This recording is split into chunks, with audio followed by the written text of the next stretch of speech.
All right, it's a little bit of an unplanned video today. We're going to talk about T Swift. So as popular as Taylor Swift is today, it seems like there's an equal amount of T Swift hate rolling around the internet. And a lot of that seems to be other musicians and music lovers. So first of all, let's back up and look at why I believe Taylor Swift has become such an amazing artist with somewhat of staying power. I consider Taylor Swift to be a writer first and an artist second. Most pop stars tend to have 2, 3, 4 hits, and then they start to fade away. They don't have that staying power. Taylor Swift is a writer first and an artist second, and she is a songwriting machine. It would be like Max Martin himself being an artist and just churning out number one hit after number one hit after number one hit. Taylor can crank out the hits. She can keep replicating her success over and over. And the times that she has felt stale, she's just shifted into a different genre, and she's taken those new genres by storm. Throughout her career, she surrounded herself with other amazing creatives, making her albums stand out that much more. And for those of you who are saying it's those other writers that are with her and creatives that are actually keeping her on top of the game, she put that to bed years ago on her third album, Speak Now. She penned the entire album herself. Speak Now included 6 hit singles, 2 Billboard Top 10s, 2 hot country number ones, and 2.9 million albums sold by 2010. By 2022, with the Taylor version re-release, 4.8 million albums sold, certified platinum 6 times. Now, I wouldn't call myself a Swiftie. I've never seen Taylor live, although I would love to, but I don't pay thousands and thousands of dollars for hotels, planes, tickets for any artist. But as a musician, I don't have any problem admitting her greatness. She's amazing, she has staying power, and unlike most traditional pop stars, she's not going to fade away. She's going to be up there with the Beatles, the Stones, Dylan, Tom Petty. I think history has already put her up on that mountain with some of the greatest artists of all times.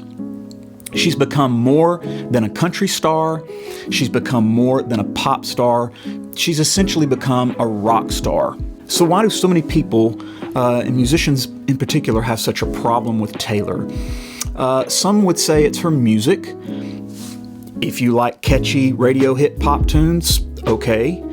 I love that stuff. I don't understand why musicians have such a problem with catchy radio hits. Most of the artists that you all listen to have catchy radio hits, so I never understand that. Her writing chops go way beyond pop. She has infectious country tunes from her past albums, and then she's got albums full of deep cuts like Folklore, which I wouldn't consider a lot of the songs on Folklore to be radio hits at all, but it's an amazing, infectious album with incredible audio landscapes for you to listen to. A lot of other people would say it's her personality that they can't stand. Have you seen Hollywood and Nashville these days? Pretty much all celebrities and artists have big egos, and a lot of them are obnoxious. If I stopped listening to artists because of their personalities, I wouldn't be listening to much music anymore. Is it all of the public feuds that she's had in the past? Is anyone going to hold her responsible for Kanye West throwing a temper tantrum at the VMAs? I mean, come on, honestly. You have the Katy Perry dancers fiasco. I mean, all of the stuff that the media essentially stirs up to sell newspapers. People will say it's the music that she writes about her ex-boyfriends. Every artist ends up writing songs about the things they're going through, including all those artists on the top of that mountain that I mentioned earlier. Bruce Springsteen, Tom Petty, the Beatles. They all write stuff about the things that they were going through. And many of you love those artists. You never said, I don't like that artist because they wrote about personal things they were going through. So the reason for all the hate, in my opinion, her incredible success, financially and critically. And people resent her for it. They think she's overrated.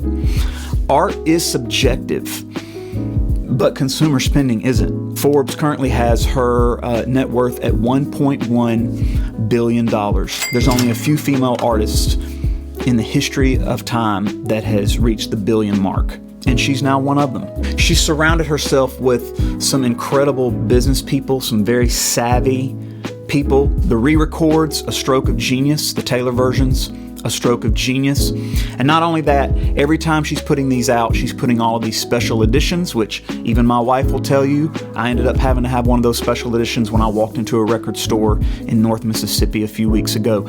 And the store owner said that there had been people coming in there to buy all 4 covers of the 1989 album at $54 a piece, just because they wanted to have all 4 of them to make the poster and to complete their collection of the 1989 vinyl. And that's been true of all of her new releases.